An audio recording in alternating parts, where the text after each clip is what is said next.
Josiah Seagraves watched as the passenger ship left the Brumus and entered the gravity well of Vitalia below. He stepped away from the viewport and walked with the security detail up to the ship's helm. The halls were a base gray color. Peoples of the Clouder walked, strut, cantered, and floated everywhere he looked. The Brumus was alive with activity. He followed behind the two Kratok officers and stepped in. Several members of the captain's core crew looked up. One looked over at the captain and she nodded back. Olivia Langhorne got up and walked over to him. She extended her hand out.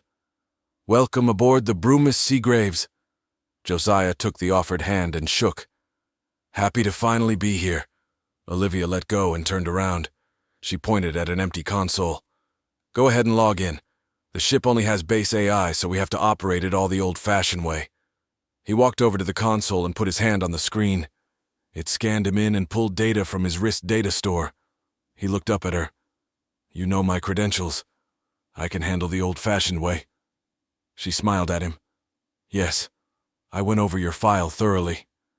She went back to her seat and sat back down. A hollow display of the world below illuminated in front of her. "Everyone keep up monitoring. I want the data streams broadcasting at maximum. Nothing enters the system without our noting it." Josiah brought up a graphical monitor of the numerous sensor inputs. The vessel was at rest, nominal energy outputs from the power core. Weapons were unloaded, but at the ready. The Oblivion fleet was discharged and in dry hangars. Pilots were in the mess hall beside the bay hole, throwing darts. He checked over the captain's feed. She was issuing orders continuously. Fellow helmspeople would pull orders from the stream and act on them. He watched her orders flicking out. There, a command to tag the leaving passenger ship. He could, and wanted to do that. Josiah ran through the sensors, looking for one not in use. He found on the underside, and locked it onto the passenger ship. It began feeding details into the data stream. The ship was in the atmosphere, and following predicted trajectory to Vitalia City. Sensor lock done, he jumped back into the queue for another order. He pulled a monitor task, and focused in on a nearby rocky airless planet. He smiled, finally back at work. The passenger ship landed on a pad in the starport. The pilots powered down and lowered the rear door. It hit the solid-skinned metal with a reverberating thud. Peoples hauling luggage and wheeled transports descended down and started toward the Vitalian security checkpoint. 7 Gallic clusters, their numerous bodies in special-made suits, stepped off and got in line. Behind the Gallic, the Preserver had arrived with 3 of his black mottled progeny. Francis Claiborne stepped off beside him. The Preserver focused on his children. "I remembered to give you your inoculations, didn't I?" The taller of the 3 focused its eyes on him. "No, you neglected to do that. I took on the task myself and issued us the life-saving vaccines needed to be present on this planet." "Good. You're proving yourselves valuable already." He turned his focus onto Francis. "Cookie has his lab set up on the other side of the city. Everyone stay together. The city is safe-ish, but the wildlife here has ways of being surprising." The 5 got in line behind a consortium trade group. Francis bent his head back and forth, stretching his sore neck. He hated the helmet and wanted to take it off, but the threat in the air floated in front of his eyes. Dust motes and spores hovered on the other side of his view glass, bobbing in the thick, shimmering air. He watched as the group of Gallic exited into the main starport concourse. The consortium members were next. They floated and walked into the scanners. Newly trained Vitalian warriors operated the custom-skinned machines. A beam of lights went over their bodies. The operator looked up at the other guards and waved one of its back worms. The guards motioned the Clouder trade group through. The Preserver stepped into the scanner. His eyes focused on the guard next to him. It had a fleshy growth on its right arm that tapered into a small point. "What is that?" he asked. "That one of your infamous parasites?" The guard raised its right hand while staring at him. The growth pulsed, and the point extended out with a snap to its full length, longer than the creature's forearm. The Preserver looked at it, tilting his head so all 3 eyes could see the light refractions. Curious, apparently quite sharp, the Vitalian guard withdrew the bioblade. "I miss my spear, but this works for the job." The guard motioned with his hand for the Preserver to exit. You're clean. The preserver stepped through. Francis and the other 3 preservers followed suit and went through the scanner without incident. The troop stood in the concourse. The preserver had his chest device lifted up and was looking at a map of the city. It's a maze. The curator builds so crazy. I've never been a fan. Everything with flowing lines and curves. Can't she just stick with cubes? They're so efficient. Francis looked up at the flowing, undulating ceiling. It reminded him of waves. He turned down the sound filtration on his speakers and let the chatter of numerous conversations fill his ears. He smiled. The clouder was taking its first steps on this world. He saw researchers pulling their carts of tech, the traders going off toward their waiting hover limos, and the Infinigan he sat next to walking out into the city and heading off toward her new job. The planet was civilizing. The preserver shouted, "Got it! Okay, this way." He pivoted and started spin-walking down the main hall toward an exit. The group got in line and followed.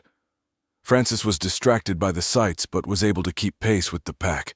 The preserver led them through the winding streets, one eye continuously focused on the map. The other 4 followed, but were looking around.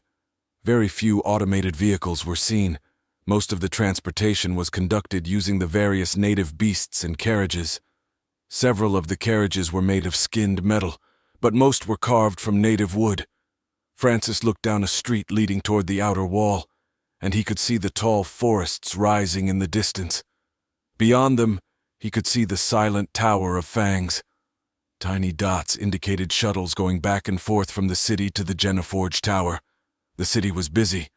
The preserver stopped, pointing at a black stone building with a blue door. "This is it." He approached the door and pulled the knocker, letting it loose with a loud thunk. The group waited a moment before someone inside shouted in the preserver tongue, "I'm coming, don't leave."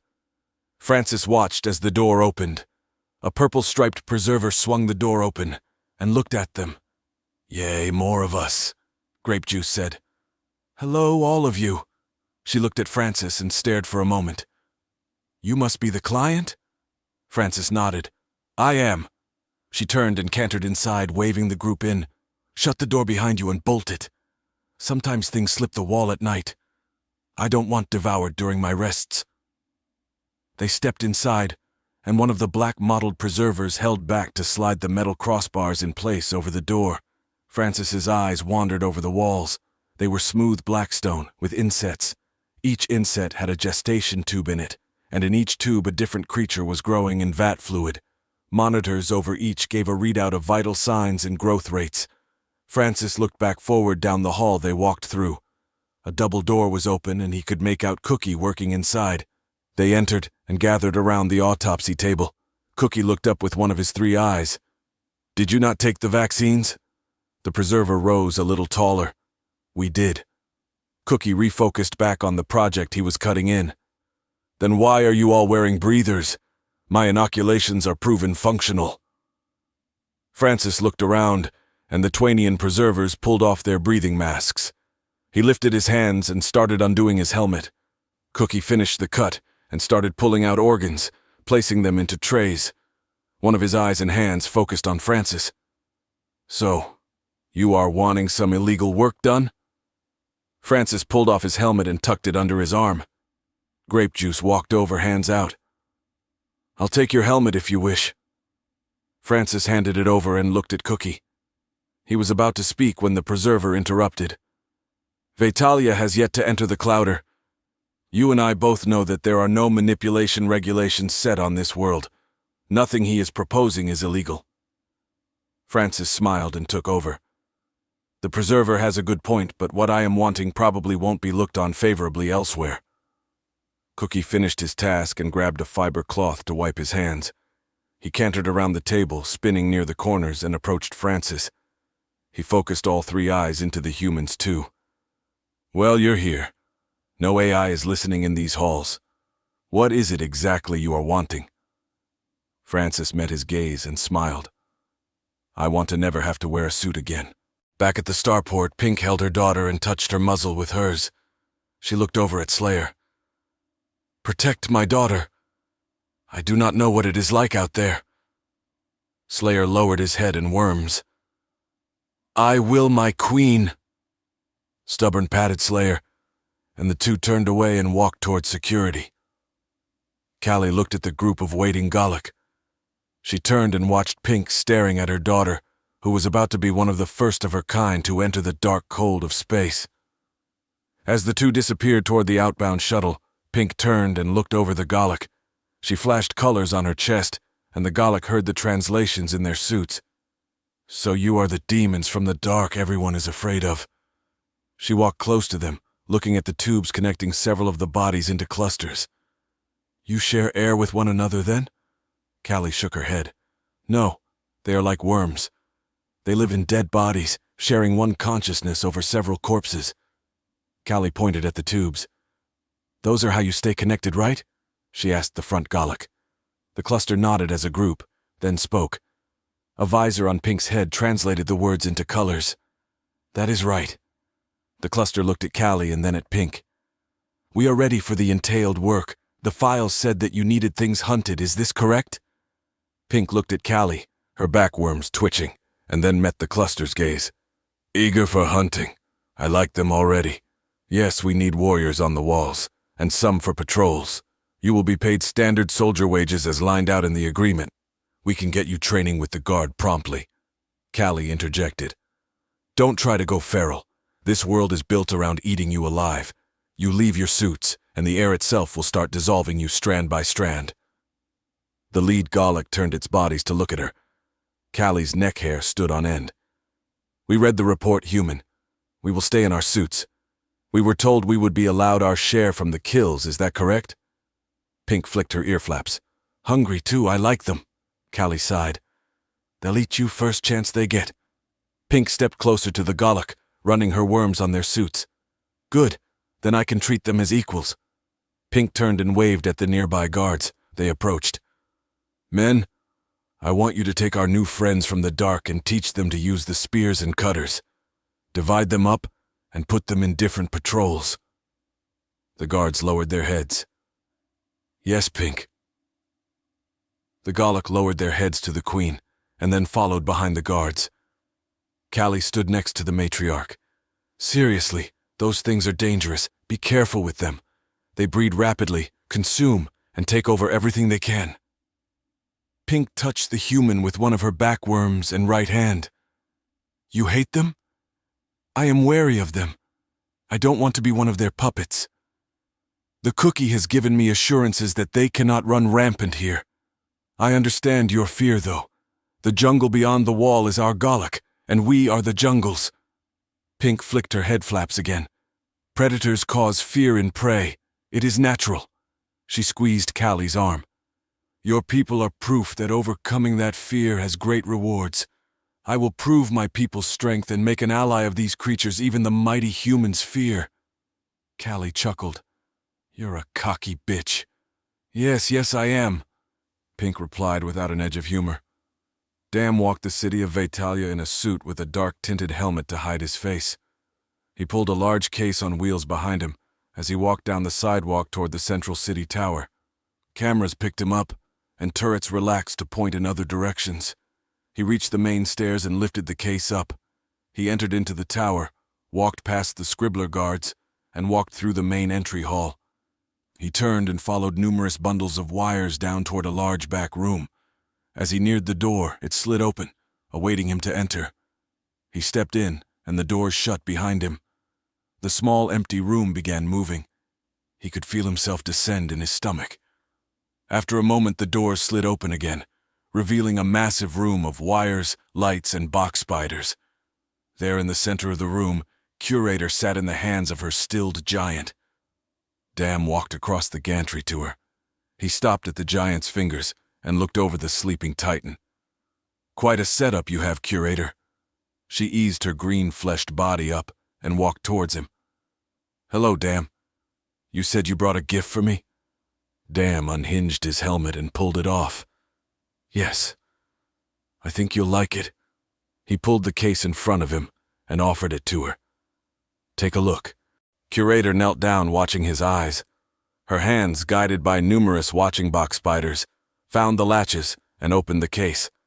She lowered her gaze to the contents inside. She smiled and reached in. She pulled it out and stood up, her eyes unmoving from the Margot crystal. Light refracted through the cerulean crystal, casting glimmers of oceanic light around the room. Curator stood still, staring at it. Behind her, box spiders began opening a hole in the chest of the giant. Robotic limbs lowered from the ceiling above and began moving parts into the hole and soldering them in. Curator looked up at Dam. "May I?" Dam smiled back. "Of course, it is a gift. Do with it as you please." She turned and walked across the hands as they lifted her toward the open hole. The newly attached mechanisms in the chest reached out, and she placed the crystal into their eager limbs. The tendrils and arms pulled the cerulean chunk into the chest and started fusing to it. Beams of light raced across its surface. Curator had the giant lower its hands back down, and she stepped off and onto the gantry beside Dam. "This is not a gift to be given lightly. I owe you." Dam stood still beside her, watching as the giant opened up its conscious eyes. "We need more of you. Every world." He turned and looked Curator in her luminescent irises. "Your kind are our deterrent. Help us." She reached with her hand and touched his glove. "That is what we do. I am no rogue mother." "I know. You're another beast entirely." She tilted her head. "That a slight?" He shook his head, closing his eyes for a moment. "Not at all. I believe in the Clouder. I've seen its strength just walking here today. Creatures of all sorts not killing each other, working together, making a city." He squeezed her hand with his glove. "You're not an AI." "Then what am I?" She and the giant laughed in sync. "You're alive just as much as any human, just as dangerous too. And you've proven yourself worthy of trust, same as any other person. All this power, and you use it to help. It's what I'm programmed to do. No, Orbit was programmed to do obey and help. You chose to. Keep choosing to help, please." She turned and met eyes with her giant self. "Of course," they said together. "We help others to help themselves, it's what we do." Sam pushed a bench across his office, lining it up in a half circle with the others on the opposite side of his desk. He then walked around and sat back down, picking up his Irish coffee and admiring his work. "Orbit, send them in." Orbit complied and sent word to the waiting hagfish in the outer office. The five entered and approached the desk. Sam motioned with his hand for them to sit. The fang-faced, black and red cloaked creatures coiled their bodies into a sitting position on the benches. Sam smiled. "Do you know why I called you in here today?" The creatures slid their heads out from under the hoods and eyed one another. The one in the middle looked around, and then back at Sam. It spoke in garbles and hisses. "We do not. We are hoping you know why you called us here." Sam held back a chuckle. "Yeah, I know why I called you in. Orbit has been unable to determine your world of origin, nor has he been able to get much of any history from your records. I asked you here because I need to know more about you." The one in the middle rolled its sharp teeth around in its mouth. "What would you like to know, Sam?" It was able to articulate his name, with a mix of spit bubbles and rasps. "Have you heard of Vitalia?" "Yes," it said. "We have heard that the Clouder has made progress on one of the Geneforge worlds. You have claimed your own totem." Sam nodded and took a drink. He sat his mug back down and looked at the five. "So you know of the Geneforges, and how they are linked to the totem. My question is, how are they linked to you?" The hagfish shifted in its seat, recoiling itself to get comfy. It then turned its head over, looking at Sam with the eyes from the underside of its head. Its fangs rolled again as it spoke, Sam's earpiece translating. "We are from such a world. We arose there with the Crawfishian peoples. We fought so much war. The Crawfishian and our people still do not get along. We claimed our world's tower. From it we learned to reach out into the void. It is only by war and theft that the Crawfishian were able to follow." "Your peoples met the great arm races after you left the planet then," Sam stated. The hagfish slowly blinked with 3 alternating sets of eyelids. "Yes, they were curious about us, traded with us, learned with us." Sam tapped his finger on his desk. "So, the base structure of your language? You got it from the tech in your own tower. Yes. Sam thought for a moment. I figured the Crawfishian people rose up with the Gallic. How do they figure in? It looked at its fellows and then back at Sam before answering.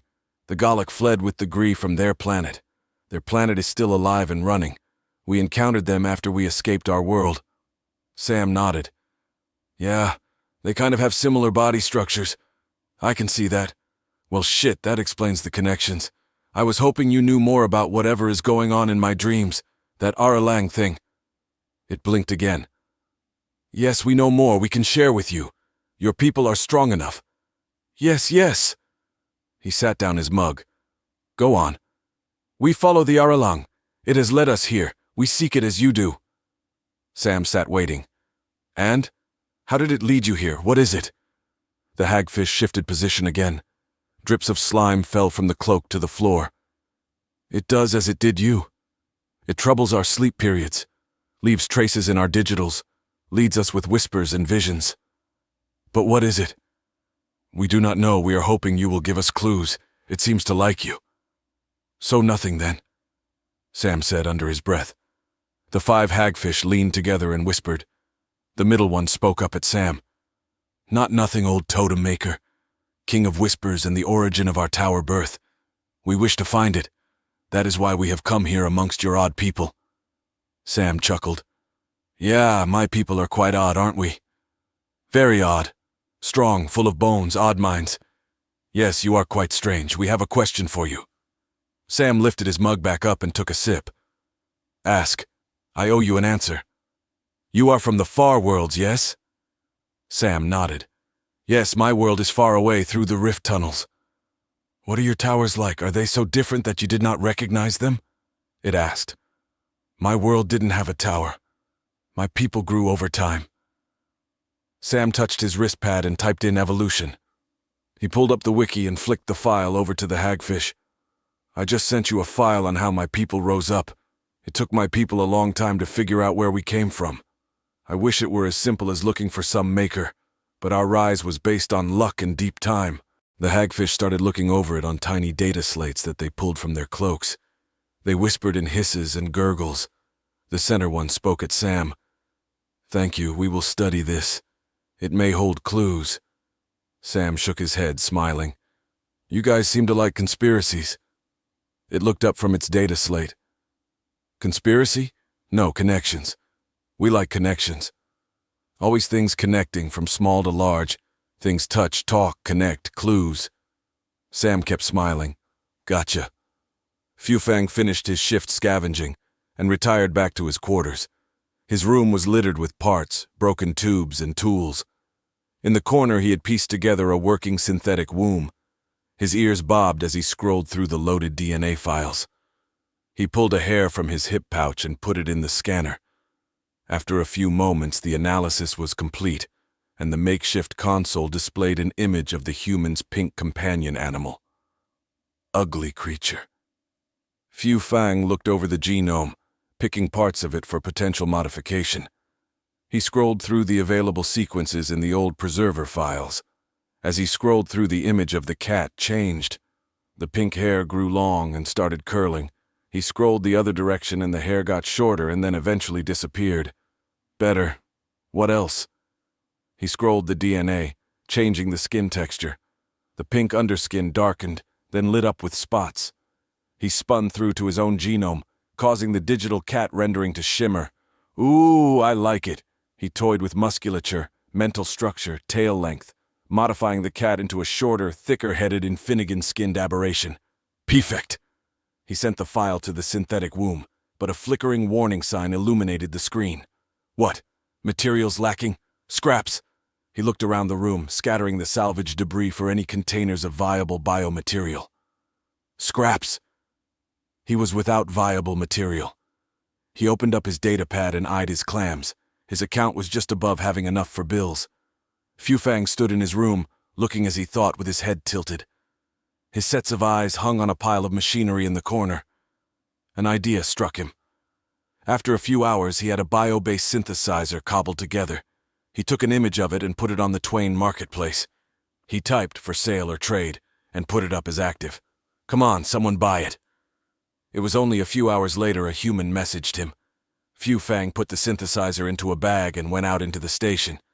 He took the new tube tram over to the human habitats. He got off and walked through the high arching halls toward a pub. A large human, towering over him, eyed him. What you doing here, gremlin? Fang touched his bag. Safe place, making trade. His head tilted in fear of the giant. The man opened the door with one arm. Come on in, little man. Don't cause a problem. Fang bobbed his head as a yes. I am just here to trade. No problem, thank you. He stepped into the room. Yellow lights gave the room a small range of colors. He saw the Russell in the corner and went over. The human Russell pushed a stool out with his booted foot. Thanks for meeting me. Fang, right? Fang looked around and then back at the human. Yes. You are the Russell, correct? Yeah, you got the tech? Fang pulled the synthesizer out of the bag. Yes, it works. I made some test runs. You can make base sugars with it. Russell looked it over. Nice, thank you, bud. You were asking 500 clams? Yes, or 20 gallons of viable protein-based solution. Russell looked at him for a moment. I don't have any of that, but I got some clams. He flicked over the appropriate blockchain amount. What you doing with protein stuff? Fang twitched, his tinkering thoughts sparking. I found my specialty. I like life. I need it for making things. Russell scooted the synthesizer over to his side of the table. Nice. So this thing could make base sugars, air, water, and power? Fang nodded his head like the humans. Yes, that is what it does. Russell looked over at the small Infinigan. What kind of things you make? Fang looked around the room for a moment, then back to Russell. I want to make a cat. Russell laughed to himself. Badass, little man. Tell you what, you make a spare one and I'll buy it off of you. Fang's ears bobbed. Thank you for trade. I will let you know on the cat. Russell extended his hand. Fang shook it. Sam was still in his office, attempting to read the files on the new applicant species. Orbit. Orbit appeared next to his desk. Yes, sir? I can't read anymore. Why isn't the Senate debating these applications? You're the president, sir. They do not understand them, and most don't want to include them. It was Asterion and the Tor who pushed to get your opinion. Sam looked over the pictures. His eyes blurred them. Nope. Can't read it. Well, what do you think? Well, sir, several of the species are warlike, and another 4 are probably just wanting in to spy and steal from us. Any that just want to be friends? Orbit nodded. Yes, one species is in refugee status. Their documentation states they have been bouncing from port to port since being dropped here in the hole, same as we were. They have yet to be admitted anywhere, and have actually been kicked out of 17 stations. Sam's eyes widened as he tried to focus, and he took another sip from his newly filled mug. Why were they kicked out? I asked them, and they responded that their unique body type is discordant with most life forms. Ooh, that sounds bad news. I agree, sir. That is my assessment as well. Sam smiled. Put me through to them. Sir? Yeah, do what I say. Let me see their ship. Orbit pulled up a 3D image of the craft out on the sector perimeter, a few degrees in from Cammy's circular path. The ship was a coil of numerous figure eights, wrapped continuously, with a series of 4 engines woven into the tubes of the ship. Weird ship. Agreed, sir. Put me through to their captain. You sure, sir? Sam leaned over and looked at him. I'm sure, Orbit. Put me through, I want to meet them. Orbit initiated a holocom channel. The captain of the alien ship appeared over Sam's desk. Sam looked at the creature's face, the wall behind it in constant flux. Sam got dizzy looking at it. Hi, I'm Sam. Hello, Sam of Twain. We are thankful for your call. Have you considered our application? Sam focused on the creature, trying to ignore the walls. It had 4 eyes, one on each corner of its face. It reminded Sam of those little paper things Olivia used to make in school that she would move around to predict fortunes. Yeah, I wanted to talk to you first. I was told that you have been kicked out of other stations. I wanted to know why. The captain's eyes were continuously moving, the one focusing on Sam alternating. It is just how we are. We have quit going aboard stations. We just trade at the docks. Don't socialize. We don't want trouble. What do you want? Asked Sam. The machines that sustain our life support are old, worn down. We need parts, but we have traded most of our valuables away over the course of our odyssey. We are looking merely to stay alive. I saw your ad on the subnet and took the chance. We are near desperate. Sam couldn't handle the wall anymore. He was getting too dizzy. Dude, what's with your walls? That's messing me up. There is nothing wrong with my walls. Already you are like the others, insulting us for how we are. Whoa, whoa. Sam put up his hand. I meant no insult. I'm just asking a question. Your walls are the weird ones. You don't move. You sit there judging us still, unmoving, just like the others. Sam laughed. You're moving. Your walls aren't moving. You're moving. The alien captain focused 2 eyes on him. Then the 2 focusing flickered as they looked elsewhere. Yes, we move. That is our way. You see issue then? Sam leaned back in his chair. Your ship. It's like big loops, right? Is that cause you guys like moving? Like tracks, right? We have to move. It is our biology. We were surprised to find the void is full of creatures still like you. Our world. Everything moves. Only the green stays still. Sam looked over at orbit. Trade life support details with them. He looked back at the captain. How fast do you move? All speeds, we slow down as much as we can to perform daily tasks, but we like to go fast too. Sam smiled. I need to lay down for a while, but when I wake up I wish to invite you onto Twain for my morning jog. The captain retranslated job a few times. Yes, I would love to jog with you, Sam. The offer is amazing. I gladly accept. Then it is set. I will see you in the morning. I'll meet you at the main gantry in the morning. See you then, the alien captain replied,